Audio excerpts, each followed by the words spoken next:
بسم الله الرحمن الرحيم. كسو دوادا معدك اسبين اوغا براتين كورسوين لا xiriira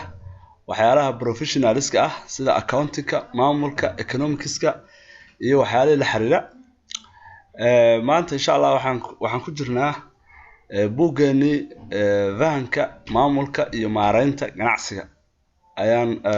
ku jirnaa marka insha Allah hadii la yiraahdo waxaan ka soo hadalnaa dhowr shay maanta waxaan ka hadli doonaa insha Allah qorshe dhexdhexaad ah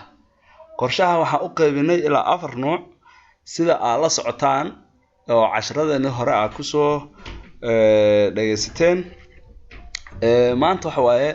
qorshe dhexdhexaad ah ayaan ka hadli doonaa waa maxay qorshe dhexdhexaad ah qorshe dhexdhexaad ahi waa qorshe badanaa la qabto waqtiga dhexe ee sanadka kaas oo noqon kara hay'ad shirkad isbitaal iyo wixii la mid ah hotel wixii la mid ah waxyaalahaas oo dhan wax la maamulo dhan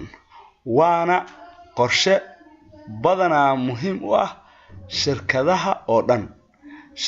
oo dhan ayuu qorshahaasi muhiim u yahay dhamaantood macnaha wax oo bahalkii ahay hal shirkad gooni u ah ma ahan waxaa marka jira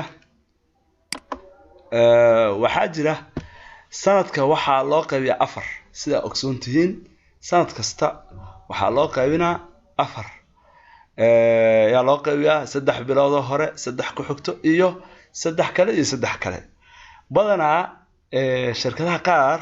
waxay u qaybiyaan 2 qaybood oo waxay dhahaan 6 bil iyo 6 bil laakiin meelaha standardka caalamiga ah waxaa loo qaybiyaa 3 bil si oo mar walba qorshihii loo dejiyo review loogu sameeyo ama dabagal baaritaan badan loogu sameeyo wixii laga bedelayo iyo wixii qaldama markii tusaale ahaan shirkadda sales targetka loo dejinayo ama loo dejinayo siyaasadda guud ee shirkadda 3 bilood hore ayaa la yiraahdaa hala fiiriyo 3 bilood markii ay dhamaato yaa macnaha waxa la sameeyaa review maxaa qabsoomay maxaa se qabsoomin maxaa qabsoomi waayay qorshahan milita ma fiican yahay markaas ayaa laga hadlaa waxa kale oo qorshahan uu muhiim u yahay 3 bilood la soo dhaafay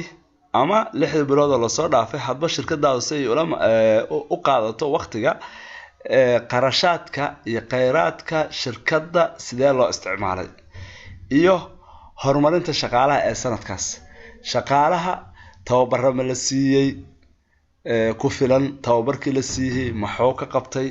tababarkii la siiyay ma wahalkii ahaa wuxuu u keenay guul iyo horusocod tababarkii la siiyay maxaa ka dhimanaa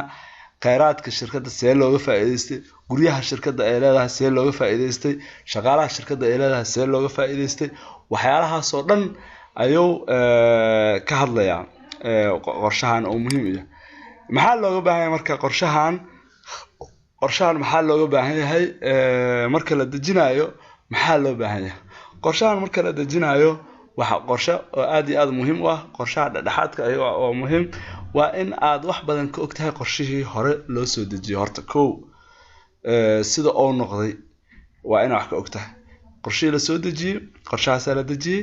6 bilood ama 3 bilood ee la soo dhaafay see u noqday maxaa ka qaldamay maxaa u saxmay waa inaad taqaanaa waa in aad wax badan ka ogtahay wax qabadka shirkadda ee 6 bil la soo dhaafay ama halkii sano ee la soo dhaafay ama 3 bil ee la soo dhaafay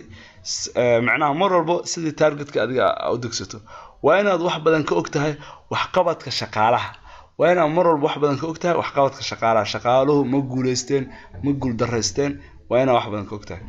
waa inaad wax badan ka ogtahay sida loo isticmaalay ama looga faa'iideystay kheyraadka shirkadda sida guryaha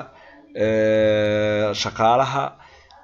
wahalka qaybaha shirkadda oo in laga faa'iideysto u baahnaa qarashaadka shirkadda qaabka u baxeen shidaalka shirkadda qaabka u baxay sidee looga faa'iideysto waxyaalahaas oo dhan waa inay qorshaha kugu jiraan qaybta waxa waaye haddii aad u baahan tahay buugga oo dhammaystiran inaad kala soo xiriirto numberkaas الأستاذ قاسم إن شاء الله أسجع سفي عن كلام عامل دونه مركع 10 كلمة أنت وحن رجينا يا إن أنت تخصو جبينه والسلام عليكم ورحمة الله وبركاته وحي ترى يتصارع نرسو ذلك إن شاء الله وما تنتهي